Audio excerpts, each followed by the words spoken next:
All right, so just a little cast iron cooking tips here. I love cooking with cast iron, and this is one of my favorite just cooking implements in general. This bigger cast iron pan. This is made by Lodge. Real easy to pick these up, even in pretty much any Walmart. Now, I travel a lot. If you follow my channel at all, you'll know that I'm kind of nomadic, and I actually keep this in my SUV with me when I'm traveling all over the place. It keeps it tucked under one of my back seats, and it has come in handy so many times, whether I've been camping or even staying at like an Airbnb or something like that, and they might not have had a grill, which this can make an impromptu grill on an oven on top of a stove to grill some burgers or a steak. Of course, you want to watch the smokiness of that. Sometimes, a lot of times when you stay somewhere, they don't even have good cookware anyway. So this is just such a good backup, and it's just totally awesome. Now, I went camping recently, about a week ago, and I was cooking a lot of bacon in the morning and also using this to do up some burgers in. And I didn't take great care of it while I was camping because we were just kind of camping and partying a little bit or whatever. And it is totally roached out and dirty and greasy and needs to be cleaned out really good and re-seasoned. So I'm just going to show you how to do that real quick. Now, what I'm not showing, now this was, again, put right on top of coals in a campfire. I always save, you can see this is an old ratty dish towel that once it gets to that condition, I'll still save it for stuff like this because it went on my camping trip.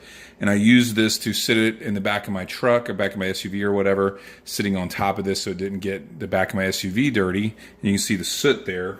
What you don't see is that I did run this underneath hot water with a bunch of paper towels to get the soot off. And as you can see, as I'm touching it, there's no soot left on there. So that's a real easy way, especially if you put one of these in a campfire. One of the first things you want to do, just get it home, get it underneath just hot water, no soap or anything. Just really get it warmed up with hot water running on it for a good minute or two, and then just go over it with paper towels until there's no more soot coming off. And it'll take 5 or 6 good times with a big wad of paper towels to really get all that soot off. Now, here's what I'm going to do just to start this process real quick. Whoops, it's the wrong burner. Here we go.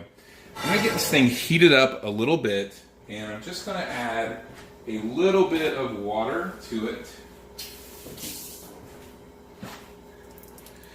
Not a ton of water, just enough to kind of wake this grease back up. And from my favorite store, the Dollar Tree, you can get a big old thing of copper Brillo pads like this that even have, they say good for ideal for uncoated pots and pans, because that's what this is, an uncoated pan. Get the solid copper one. Some heavy coarse salt, again from the Dollar Tree. And once I'm done with the cleaning job on this, I'm going to use this little bit of olive oil that, again, I got from the Dollar Tree on my way to camping. Dollar Tree, if you got one in your area, it's awesome for stuff like this. So, as you can see, that's starting to even kind of steam up a little bit. I'm not going to let it get much hotter than that. And I'm going to turn it off. I'm going to add some of this coarse salt to it. A pretty good shaking of it. Now, I'm just going to put this in time lapse from here. That's enough right there. I'm going to put this in time lapse. Now, again, this is a roached, dirty, dog-eared hand towel, right? Dish towel. So I took it camping, used it for a good camping towel. It's got all that soot on this side. I'm going to use this side later to really wipe it out and clean it and apply the re-seasoning.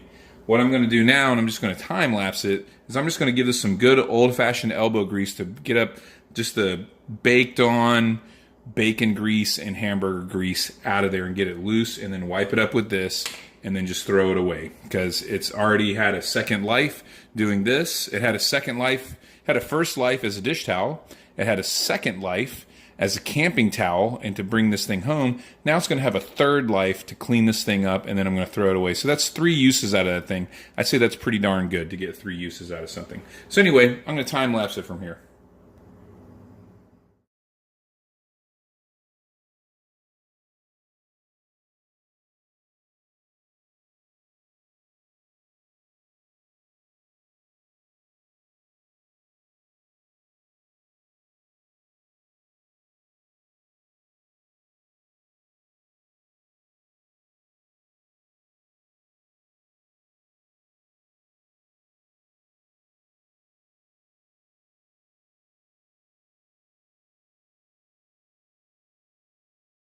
Okay, so what you didn't see off camera is that initial big lump of salty grease I dumped down in a paper bag that's just right on the ground down here. And yes, I did use some paper towels that were damp to get up some of that excess salt, which a lot of people will maybe give me some bad comments down below because it's got lint that will come off of the paper towels. I don't put a lot of pressure on that, and I just use the wettest part of it, and it usually does not impart much lint.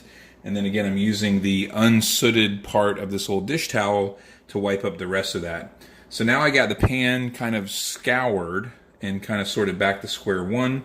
I also turned on a little bit of heat during that. You might not have noticed me doing that, but I did apply a little bit more heat to that to get this a little bit warmer.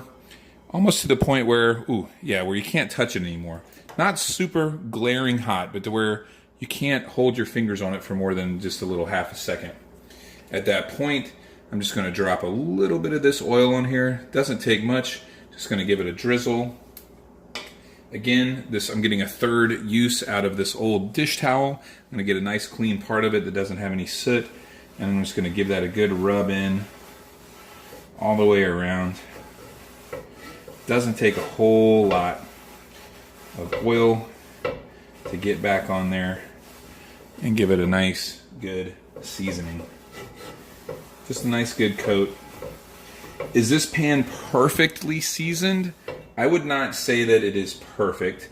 Honestly, it could probably use a whole new scouring of real, really put some time and some hours and energy into scouring to get a perfect finish, and then to really bake on a coating of oil, like baking it in the oven and really getting a good finish. So what I'm doing right now is basically a lazy man's seasoning on this thing. Now, primarily, I use this for camping and grilling things like I would normally do, you would normally maybe do on a grill. Am I saying that this has a finish on it that could, you could slide an egg off of? No, I'm not. Now I'm turning the burner back on there. I'm going to let it get heated up just one more good time to let that new application of oil really set in. Yep, that's good right there. I'm going to give it one more little swirl. Oh yeah. Again, I'm going to get another clean piece of this towel left over, so I'm just getting the most maximum usage out of this dish towel. One more good solid coat.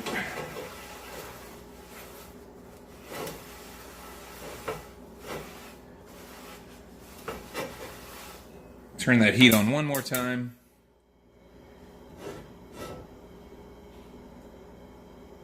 Yeah, there we go. That thing's ready to travel again, and got a nice little coating on there. Again, not a perfect surface. I'm not ecstatic about that surface. I want to perfect it and get better. You can still see some pits and everything in there.